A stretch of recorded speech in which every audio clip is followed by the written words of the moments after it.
How does visual imagery evoke emotional responses? Have you ever read a poem or a piece of prose that made you feel a rush of emotions just from the words on the page? That magic often comes from visual imagery. So, how does visual imagery evoke emotional responses?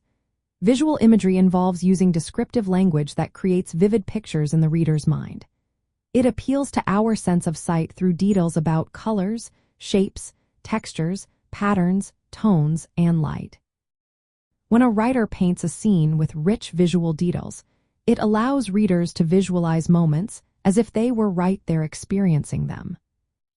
This sensory experience is what connects readers to the text on a personal level. For instance, if a poet describes a rainy, gloomy street, it might reminded you of a time you felt lonely or sad. Conversely, a bright, sunlit garden can spark feelings of joy or peace. These connections happen because visual imagery triggers memories and associations from our own lives. Moreover, visual imagery can express emotions and themes in a more indirect way.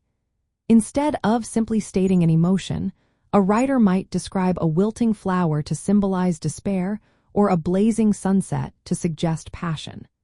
This method engages the reader's imagination and emotions more deeply, making the experience more immersive.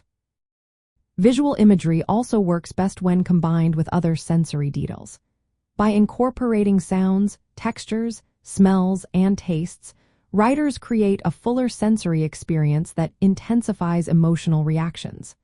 The more senses a piece of writing engages, the stronger the emotional connection tends to be.